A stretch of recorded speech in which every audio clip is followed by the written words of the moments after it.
Hello,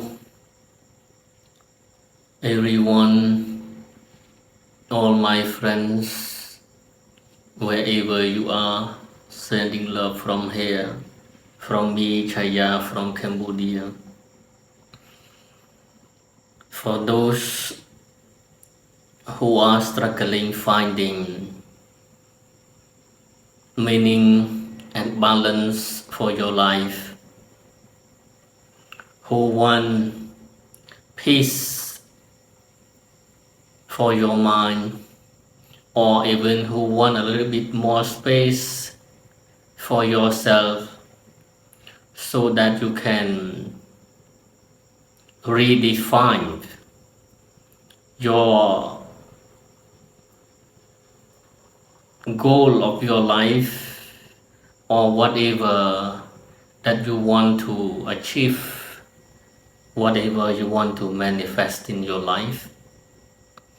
This video is right for you.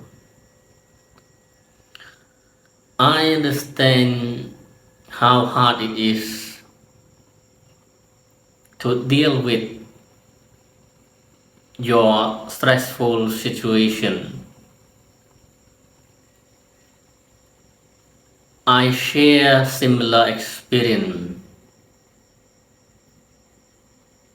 when it comes to deal with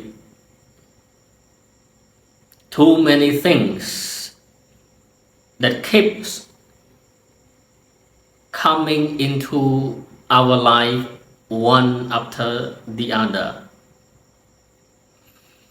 especially living in this busy and a little bit crazy life, crazy world, in this ever-changing digital age and technology.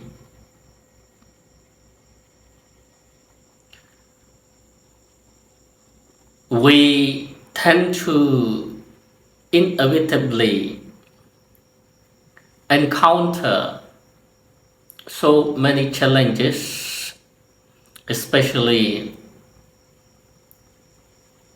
the time that we spend throughout the day in front of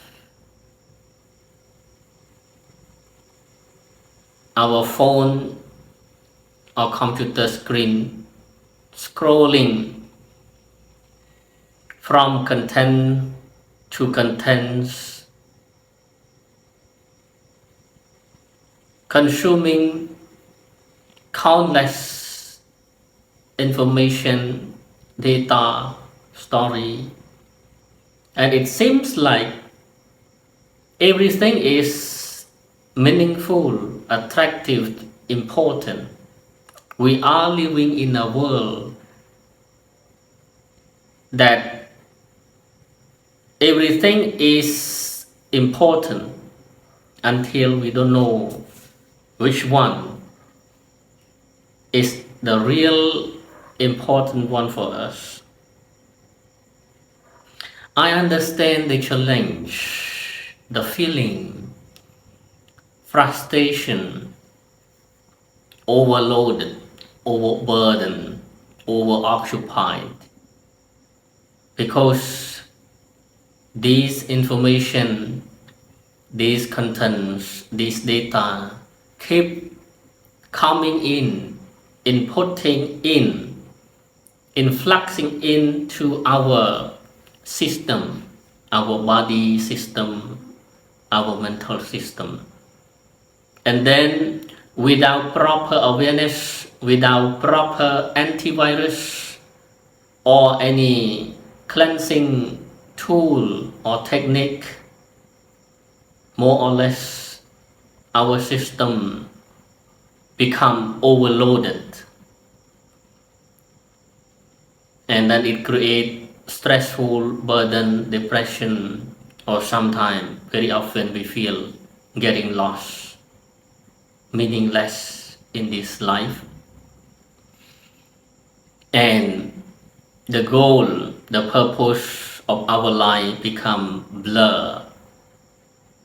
We tend to lose our direction. And overweight, I mean mental weight, diabetes in our mind, our life. And we spend the entire day, the whole time, most of the time, consuming a lot of data. And at the end of the day, we find ourselves that we are not that much productive, not that much useful. But we tend to consume a lot of data, and these create whole lot of burden and stressful and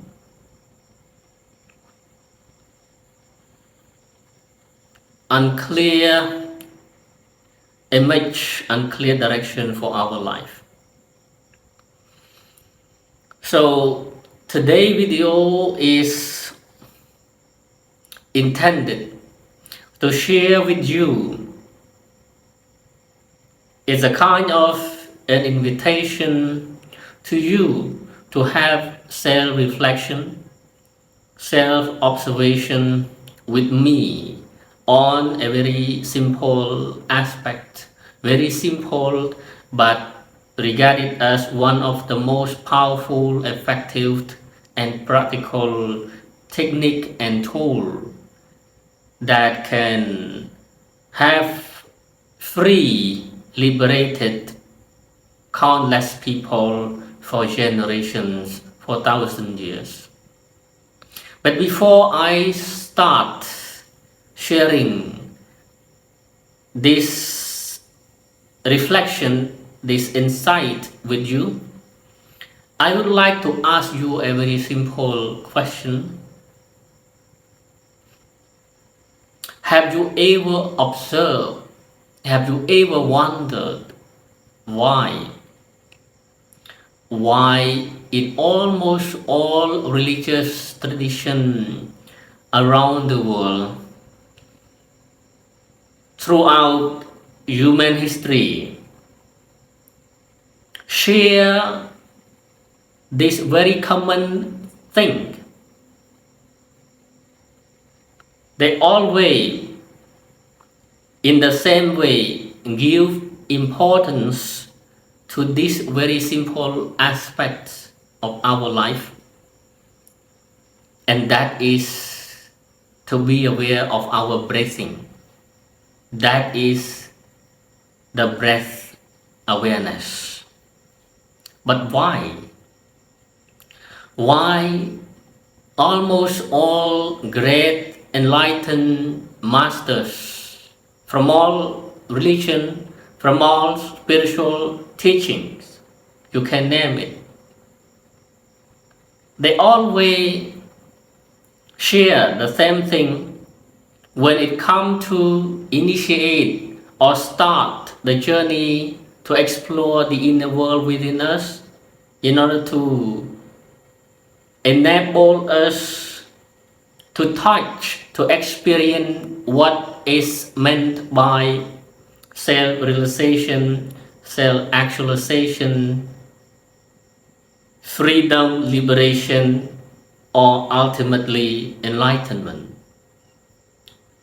Almost all of them, you can name it, even the Buddha, all the enlightened beings in Hinduism, Taoism, Jesus Christ, Muhammad, you can name it, and other conventional enlightened beings throughout human history,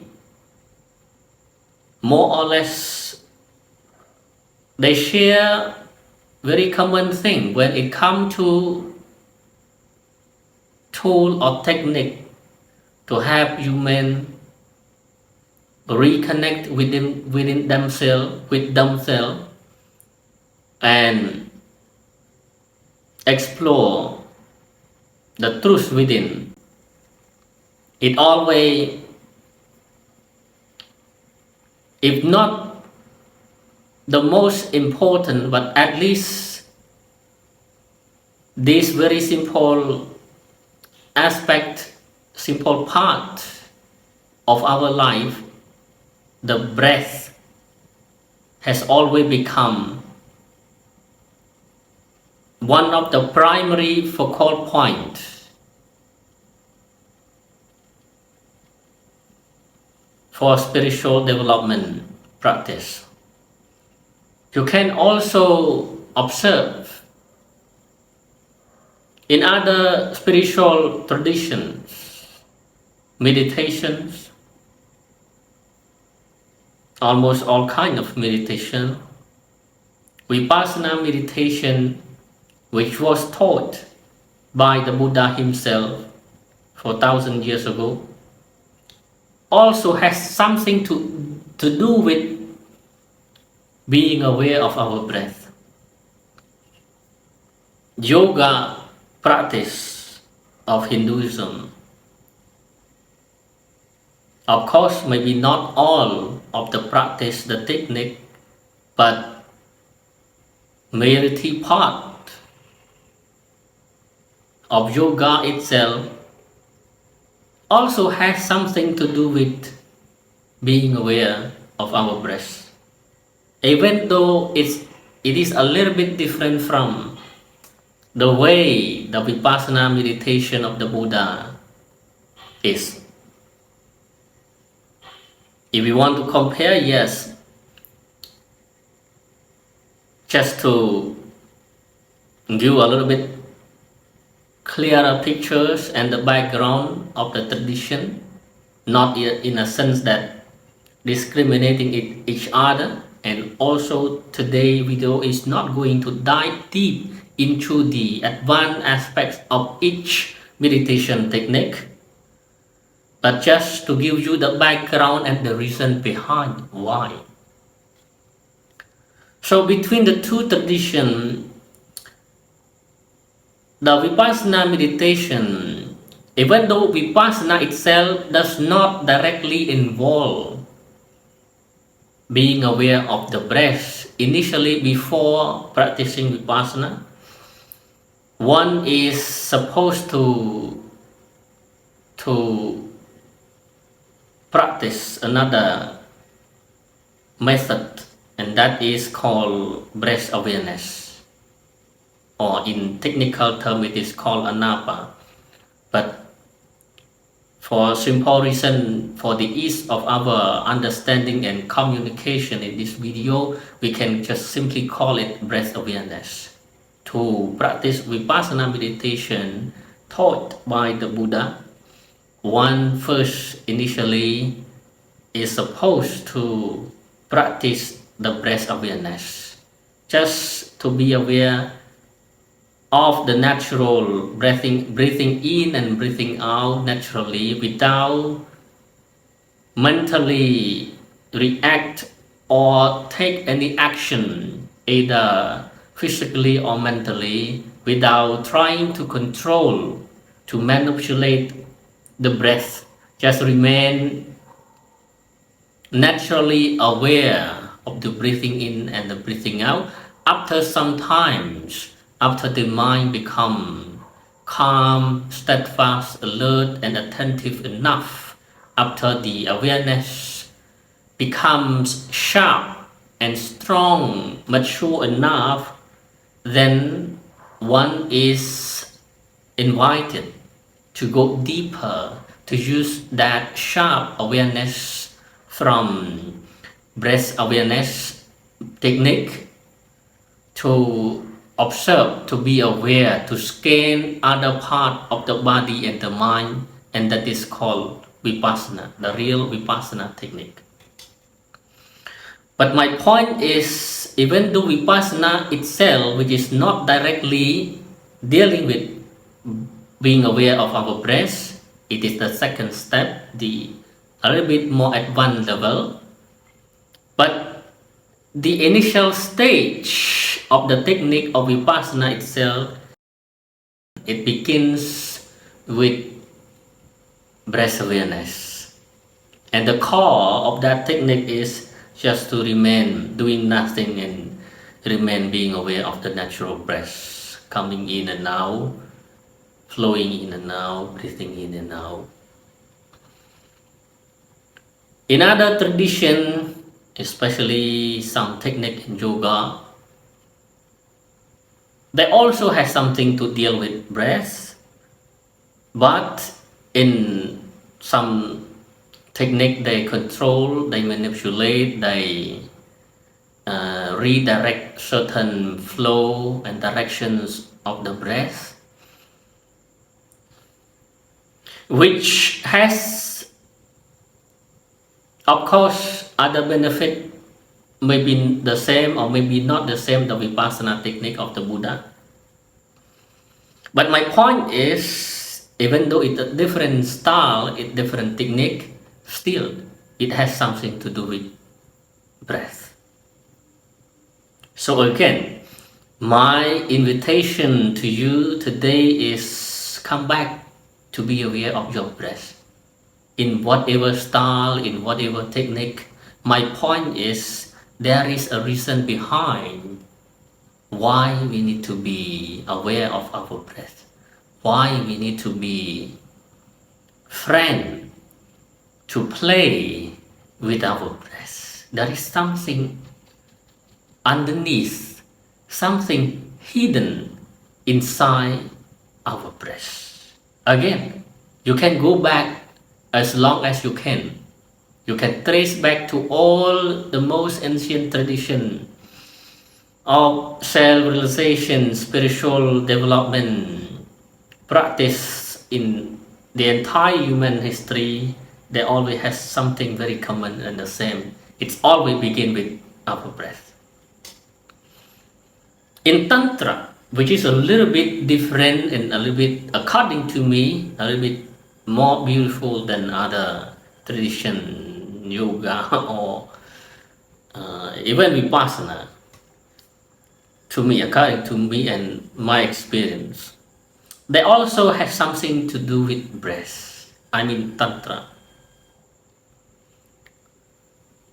I'm not going to go deeper in advanced technical aspect of all of this, but I'm just trying to draw the whole picture for you so that you have a clear understanding and background before we jump into the reason behind the suggestion to be aware of our breath. In other ancient Chinese tradition, especially in Taoism, that you know Tai Chi, you know Kung Fu, you know those kind of a little bit more energetic level, energetic aspect, and also physical aspect and natural aspect. I mean, for me, I see the Chinese ancient wisdom. It is Taoism, it is Confucianism, and other Chinese tradition. Mostly, it is a combination of these three aspects: the energetic, the physical, and the natural aspect of our life, of life as a whole. Either from that angle, we can still see they have something to do with being aware of our breath. Either you approach it from the physical movement, Kung Fu, or just normal practical exercise for improving our health. Still, breath play very important part of those spiritual teaching. So again, come back to my question. I would like to ask you, why? Have you ever observed? Have you ever remained closely connected and attentive to your breath in your daily life? If not most of the time, but at least for a certain period of time. If not, then this video is for you, to invite you to, if you can spare some time, allocate some of your time to If you don't know any technique, very complicated, very difficult, and have no basic knowledge on these spiritual exercises, at least just come to observe, pay more attention and interest on your own breath naturally, in a way like Vipassana meditation. Thus, then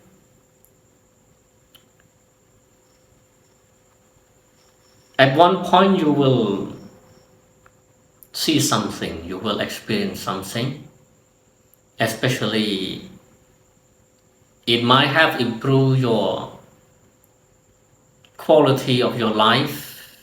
And I think this is very practical that you can start with. But now we can go to the reason why breath become the central point of all spiritual practices.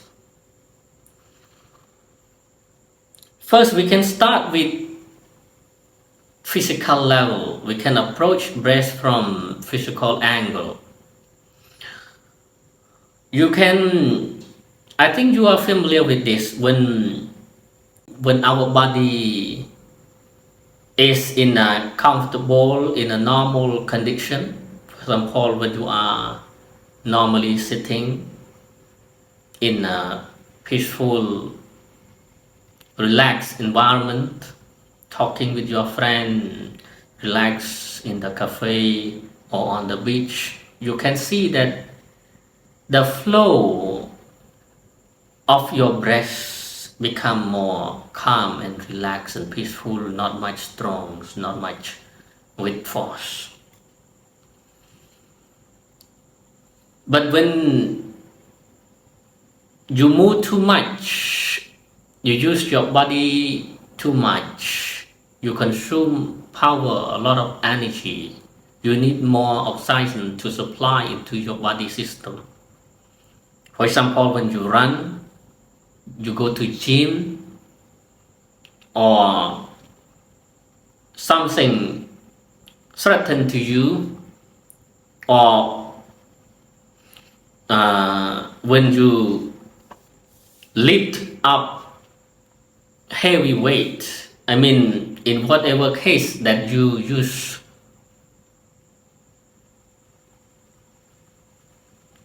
a lot of movement for your body, then we can observe that our breath also change. It become faster, strong, and shallow. Because it, again, maybe from the medical point of view, because we need the oxygen to supply into our body system, that's why the breath change. But in whatever way, still my point is our body has very close connection with our breath. And also, I think we are aware of this very common topic that when we breathe in, our breath absorb, bring in also the oxygen to supply to our body system through our bloodstream. So that means bodily, through our breath, we can go deep into our body system, even into the bloodstream through our breath. It go into every part of our body. So to understand our body, to be aware of our body, we can go with our breath. To go into ourselves, to be reconnected with ourselves, we can go in with our breath. I think this is a very important message, especially for those who have a very hard time to come to live in the present time, to do meditation, to connect with their self, to connect with themselves. Because I used to experience talking with some people about meditation, and when we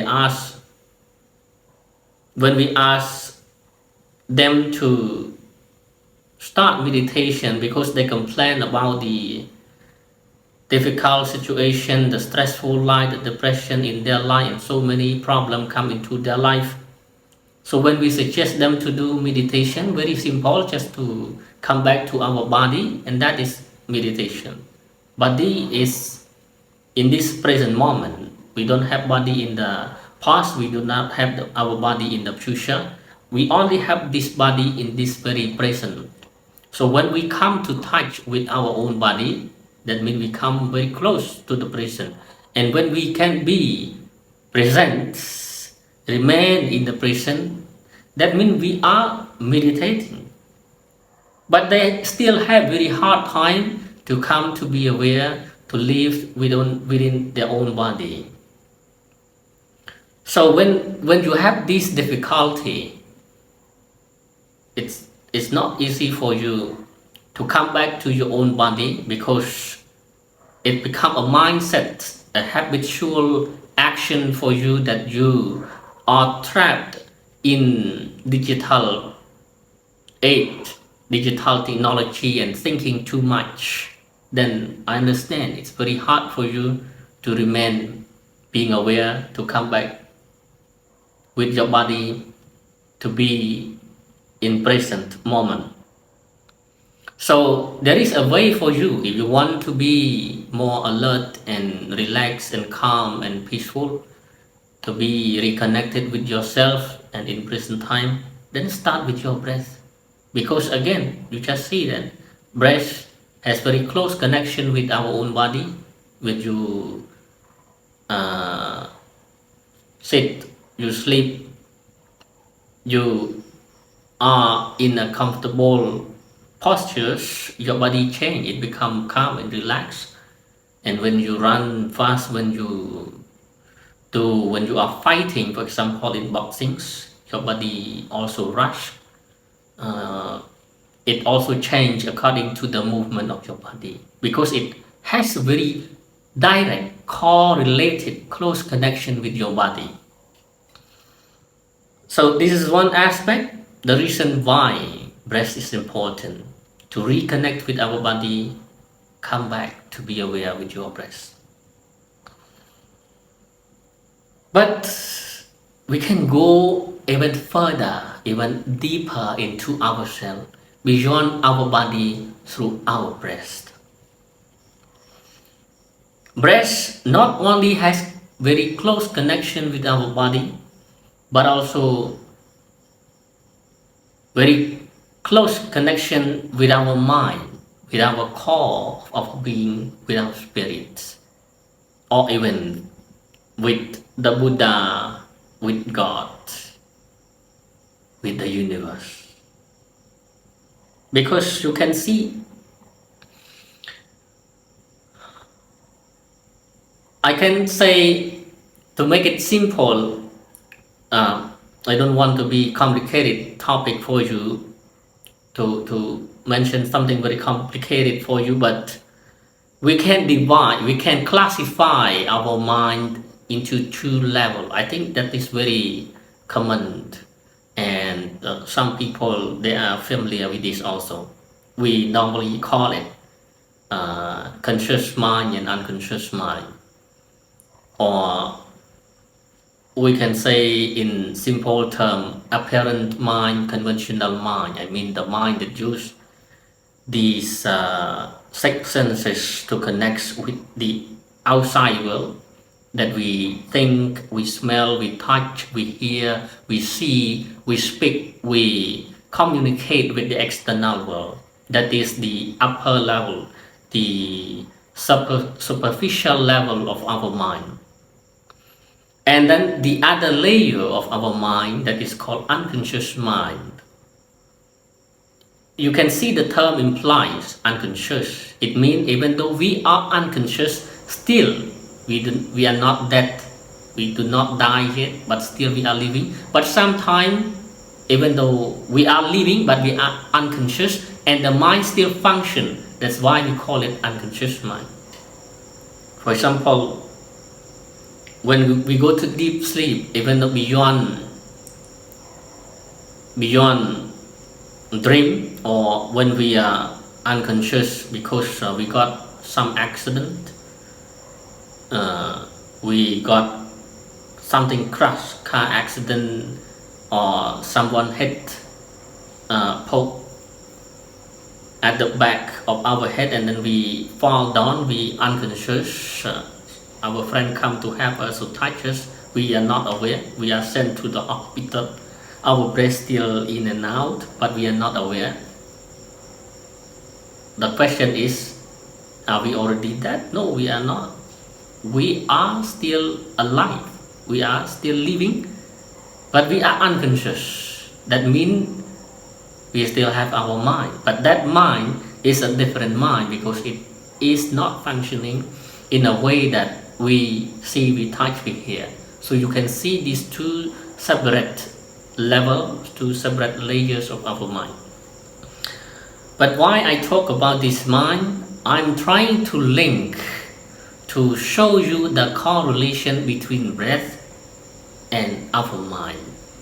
You can see that from our daily observation, breath not only relate with the superficial level of the mind, with the conventional, with the apparent layer of the mind. When we think too much, we get stressed, and then our breath become long breath, strong breath.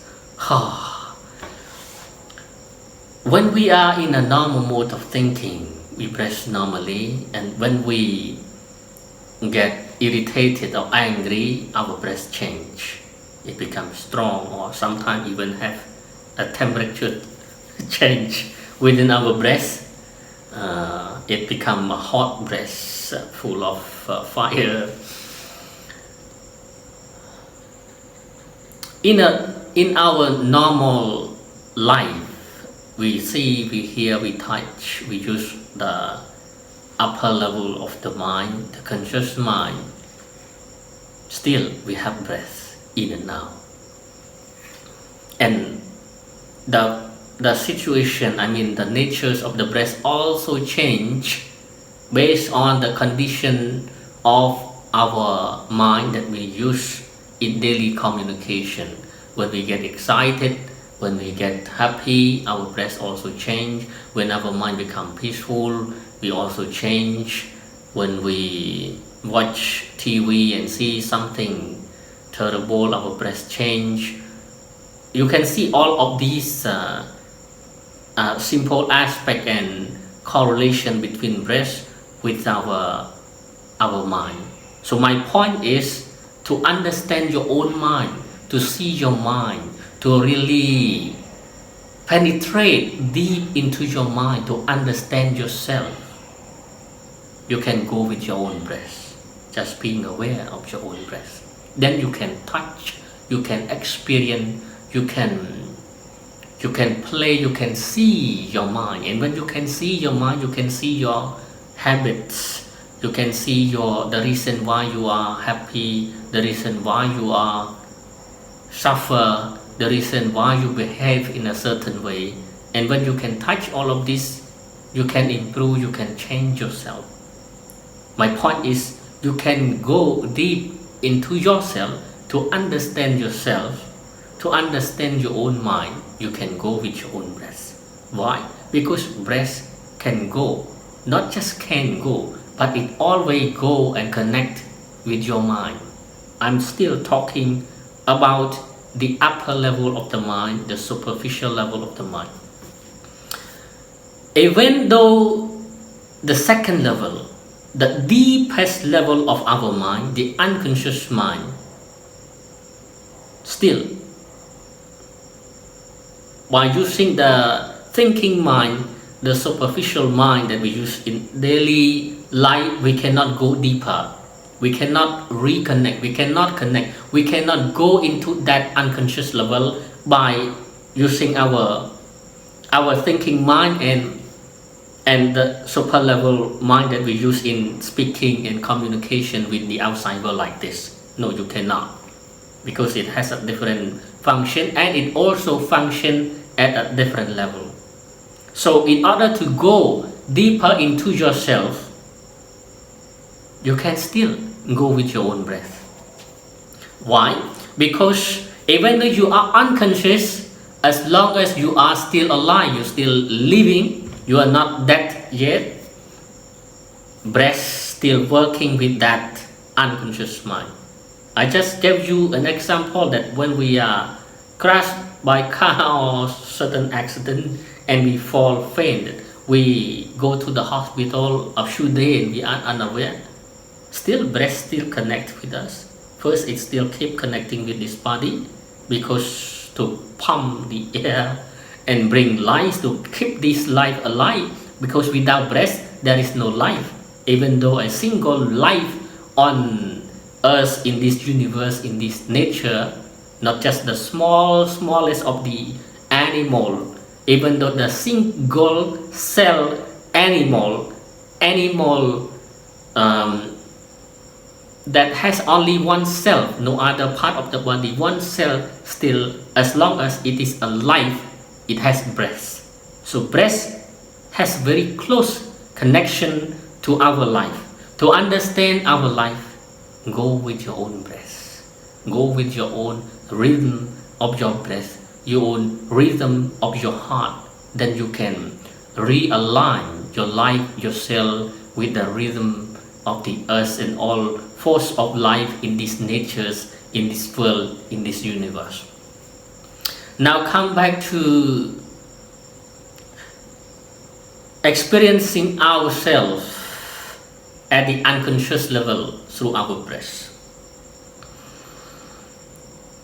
I think if we observe, we can know that sometimes no matter how much intellectual knowledge we learn, we listen to the enlightened master or read psychological books, try to improve ourselves, to change our bad habit, but we cannot change. For example, for those who are easy to get angry, irritated. When we talk to each other, when we listen to the enlightened one, we listen to the God speech, reading scripture, Bible, Tripitaka or Quran, we understand all of this, that angriness is poisonous. It destroys us and also destroy others. We understand all of this, but when it comes to the real situation, when someone curse us, blame us, or fight us, or intimidate us, we could not control ourselves, and then it's just natural that we get anger. We could not control ourselves, and then we reacted, then we fight back, or even though we try to swallow it and remain, go away and hide it with ourselves, but still deep inside there is a volcano inside that we cannot control. My point is, fine, we know it is a bad habit, we don't want it, it is unhealthy, and that is just one example of so many other things that is hidden, that is embodied unconsciously deep down within the unconscious mind of ourselves. So no matter how much we try, how much we think, how much we read books and learn all the intellectual knowledge, when it comes to real situation, those negativity, unhealthy quality of energy that is hidden, embodied beneath our conscious mind, pop up, and then we could not control ourselves. Our eye become red, our mouth, our jaw become shaken, our body become shaken, and then we react and fight back. Why we cannot control ourselves? Because we try to use the superficial level, the apparent level of the mind that we use in our daily communication, and it's just one small aspect of the whole spectrum of our mind to deal with the real nature behind us. So we lost control and we cannot control it. And even though we learn intellectually, try to change it, we cannot. Because the reason is we are not yet going deeper into ourselves, deep until we reach the unconscious level of our mind and touch it and feel it and really understand it, so that we can uproot it from the inside out at the deepest level, which is under the unconscious level of our mind. So then the question is, how can we go to change our habit to the deepest level, to the unconscious? It's very simple. Go through our breath. Go with our breath. Our breath can bring us inside ourselves the deepest that we want to go. Because not just our mind, almost every aspect of our life, our breath penetrate in. As I just showed you, every life in this nature, as long as it is alive, as long as it has life, as long as it is life, it has breath. So beyond our mind, go to the core of our life, go to the interconnectedness between ourselves with other part, all forces of life in this universe. We can go within with our breath. Either tool or technique, it does not matter for me. You can go with Vipassana meditation, yoga or Tantra or other techniques, as long as you understand this reason behind why those tools, those traditions, those techniques imply breath. Why? Because breath itself has very close connection, has correlation with every aspect of our life, from the body, from the mentality, from the spirituality, and from the core of our life itself. Breath can bring us into those nature.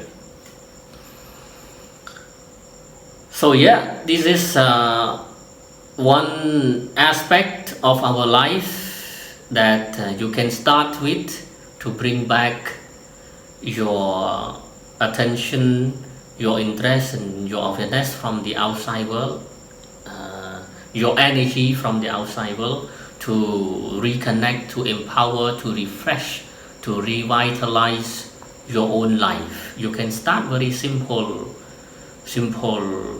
practice by just maybe start with a few minutes observing awareness of your breath, and then at one point you will realize something very meaningful for your life, very beautiful, that you want to watch.